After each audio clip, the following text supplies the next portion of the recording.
November 27 Kushtagi ಪಟ್ಟಣದ ಶ್ರೀ ಬನ್ನಿ ಮಹಾಂಕಾಳಿ ದೇವಿಯ ಮಹಾಭಿಷೇಕದ ಪ್ರಯುಕ್ತ ಸರ್ವಧರ್ಮಗಳ ಉಚಿತ ಸಾಮೂಹಿಕ ವಿವಾಹ ಕಾರ್ಯಕ್ರಮ ನಡೆದವು. ಮಾಜಿ ಸಚಿವ ಅಮರೇಗೌಡ ಪಾಟೀಲ್ ಬಯ್ಯಾಪುರ ಜ್ಯೋತಿ ಬೆಳಗಿಸುವ ಮೂಲಕ ಉದ್ಘಾಟಿಸಿ ಮಾತನಾಡಿ, ಸಂಘಟನೆಯಿಂದ ಇಂತಹ ಕಾರ್ಯಕ್ರಮಗಳು ಜರುಗುತ್ತವೆ. ಸಮೂಹದ ಕಾರ್ಯಕ್ರಮಗಳನ್ನು ಭಗವಂತ ಮಾಡಲಿ. ನೂತನವಾಗಿ ದಾಂಪತ್ಯಕ್ಕೆ ಕಾಲಿಡುತ್ತಿರುವ ತಾವುಗಳು ಮಾನವ ಸಮಾಜ ಬೆಳೆಯಬೇಕಾದರೆ ಅದು ಒಳ್ಳೆಯ ಸಮಾಜ ಬೆಳೆಯಬೇಕು. ಸಂಸಾರ ಒಂದು ಬಂಡಿಯ 2 ಗಾಲಿಗಳಂತೆ ಸಮಾನವಾಗಿ ಹೋಗಬೇಕು. ಸಾರ್ಥಕ ಬದುಕು ಬೇಕಾದರೆ ಸಮಾನ ಅವಕಾಶಗಳು ಮತ್ತು ಸಮಾನ ಶಕ್ತಿಗಳು ಇರುತ್ತವೆ. ಗುರು ಹಿರಿಯರಿಗೆ ಗೌರವ ಕೊಡುವಂತಹ ಕೆಲಸ ಮಾಡಬೇಕು. ಸಂಸ್ಕಾರದಿಂದ ಬಾಳಲು ಸಾಧ್ಯವಾಗುತ್ತದೆ. ಹೆಣ್ಣು ಜ್ಯೋತಿ ಇದ್ದಂತೆ ಮನೆಯಿಂದ ಗಂಡನ ಮನೆಗೆ ಹೋಗಿ ಅಲ್ಲಿ ಬೆಳಗುವಂತೆ ಕೆಲಸ ಮಾಡುತ್ತಾಳೆ. ಸುಖ ಸಂಸಾರ ಕಾಣುವ ಭಾಗ್ಯ ನಿಮ್ಮದು ಆಗಲಿ ಎಂದರು. ನಂತರ ಕುಕನೂರಿನ ಡಾ ಮಹದೇವ ಸ್ವಾಮೀಜಿ ಮಾತನಾಡಿ, ಇಂದು ಕನಸು ನನಸು ಎಂಬ ಭಾವದಲ್ಲಿ ಇದ್ದೇವೆ.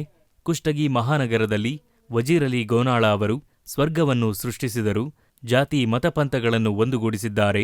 ನೀವು ಸಹ ನೊಂದು ಬೆಂದವರಿಗೆ ಆಶ್ರಯ ನೀಡಿರಿ. ಹುಟ್ಟು ಸಾವಿನ ಮಧ್ಯೆ ನಾವು ಸಮಾಜಕ್ಕೆ ಒಳ್ಳೆಯ ಕೆಲಸ ಮಾಡಬೇಕು. ದಾನ ಧರ್ಮ ಉಪಕಾರ ಮಾಡಬೇಕು. ಎಲ್ಲರೂ ಭಾರತೀಯರು ಎಂಬ ಭಾವನೆಯಿಂದ ಬದುಕಬೇಕು. ಸಾಮೂಹಿಕ ವಿವಾಹಗಳ ಸರದಾರ ವಜೀರಲಿ ಗೋನಾಳೆಂದು ಗುಣಗಾನ ಮಾಡಿದರು. ನಂತರ ಸ್ಥಳೀಯ ಮದ್ದಾನಿ ಶ್ರೀಮಠದ ಶ್ರೀ ಕರಿಬಸವ ಶಿವಾಚಾರ್ಯ ಮಹಾಸ್ವಾಮೀಜಿಗಳು ಆಶೀರ್ವಚನ ನೀಡಿ ಮಾತನಾಡಿದರು. ಇಂದಿನ ಕಾಲದಲ್ಲಿ ಸಾಲ ಸೋಲ ಮಾಡಿ ವಿವಾಹ ಮಾಡುವುದನ್ನು ನಾವು ನೋಡಿದ್ದೇವೆ. ನಮ್ಮ ಭಾಗದ ಜನರಿಗೆ ಕಷ್ಟ ಆಗಬಾರದು ಎಂದು ವಜೀರಲಿ ಗೋನಾಳವರು ಇಂತಹ ಸಾಮೂಹಿಕ ವಿವಾಹ ಮಾಡುತ್ತಿದ್ದಾರೆ. ಇದು ಪ್ರಶಂಸನೀಯ ಎಂದರು. ಭಗತ್ ಸಿಂಗ್ ಸಂಸ್ಥೆಯ ಅಧ್ಯಕ್ಷ ವಜೀರಲಿ ಗೋನಾಳ್ ಪ್ರಾಸ್ತಾವಿಕವಾಗಿ ಮಾತನಾಡಿ, ಬಡವರ ಕಲ್ಯಾಣಕ್ಕೆ ಆಧಾರ ಆಗುತ್ತಾರೆ. ಪ್ರತಿ ವರ್ಷ ನವೆಂಬರ್ ತಿಂಗಳಲ್ಲಿ ನಡೆಯುತ್ತದೆ. ಜನರು ಪ್ರಚಾರ ಮಾಡಬೇಕು.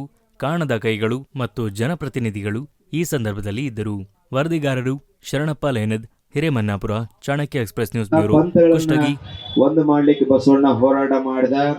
ಬಹುಶಃ ವಜೀರ್ ಅವರು ಕೂಡ ನೋಡ್ರಿ, ಸಾಮೂಹಿಕ ಲಗ್ನ ಅಂದ್ರೆ ಕೇವಲ ಮುಸ್ಲಿಮ್ಸ್ ಬರುವುದಿಲ್ಲ, ಬಹಳ ಕಠಿಣ. ಆದರೆ ಈ ಮದುವೆ ಒಳಗ ಒಂದು ಮನೆತನ, ಮುಸ್ಲಿಂ ಮನೆತನ ಕೂಡ ಇಲ್ಲಿ ಮದುವೆ ಆಗ್ಲಿಕ್ಕೈತದ ಅಂದ್ರ ಬಹುಶಃ ನಾವು ತಿಳ್ಕೊಳ್ಬೇಕು, ಹಿಂದೂ ಮುಸ್ಲಿಂ ಭಾವೈಕ್ಯತೆ ತವರೂರು ಯಾವ್ದಂದ್ರೆ ಅದು ಕುಷ್ಟಗಿ ಮಹಾನಗರ ಅನ್ನೋದನ್ನ ನಾವು ನೀವೆಲ್ಲ ಅರ್ಥ ಮಾಡಿಕೊಳ್ಳಕ್ ಆಗ್ತದ. ಬಹುಶಃ ನಾವು ವಜೀರ್ ಬಗ್ಗೆ ಎಷ್ಟು ಮಾತಾಡೋದು ಕಡಿಮೆ. ಮಾಜಿ ಸಚಿವರಿಗಾಗಲೇ ಅವ್ರ ಬಗ್ಗೆ ಹೃದಯಾರ ಮನಸಾರೆ ಹಾರೈಸಿದ್ದಾರೆ. ನಾವು ಅವ್ರಿಗೆ ಏನಂತೀವಂದ್ರೆ, ದೇವರ ನಮ್ಗೆಷ್ಟು ಆಯಸ್ ಕೊಟ್ಟಿಯಲ್ಲ, ಅದರ ಅರ್ಧದಷ್ಟು ಆಯಸ್ಸು ಇನ್ನಷ್ಟು ಇದ್ರೆ ನಮ್ಮ ಆಯಸ್ಸು ಕೂಡ ವಜೀರ್ ಕೊಟ್ಟು ಬಿಡು. ಯಾಕಂದ್ರೆ ಇಂಥ ಒಳ್ಳೆ ಕೆಲಸ ಮಾಡಕತ್ತೆ, ನಾವು ನಮ್ಮಿಂದ ಮಾಡ್ಲಿಕ್ಕೆ ಆಗ್ತಿಲ್ಲ. ಆತ್ ಮಾಡ್ಲಿಕ್ಕತ್ತೇನ ಆತ್ ಮಾಡ್ಲಿ ಎಂಬ ಮಾತನ್ನು ನಾವು ಹೇಳಿಕ್ ಬಯಸ್ತೇವೆ.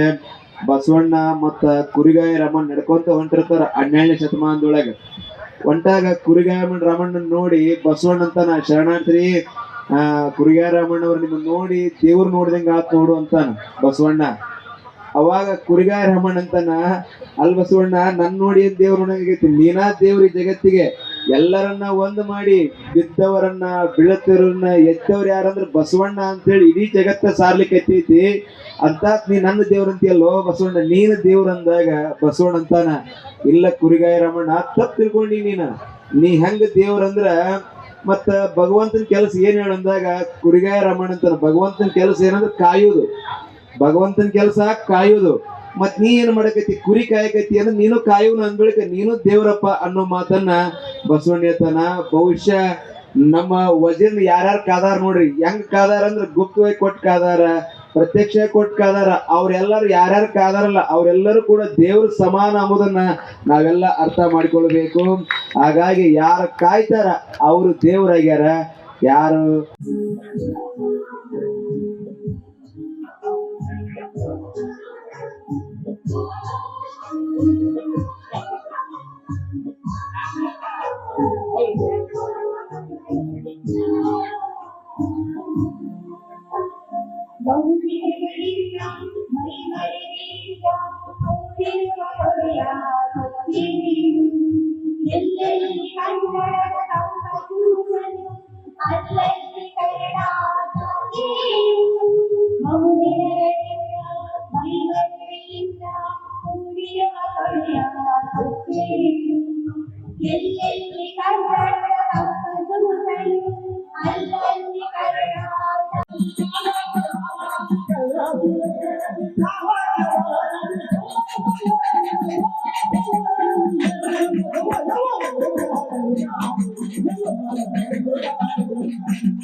ಸಮಾನ ಅವಕಾಶಗಳು, ಸಮಾನ ಶಕ್ತಿಗಳು ಇರ್ತವೆ.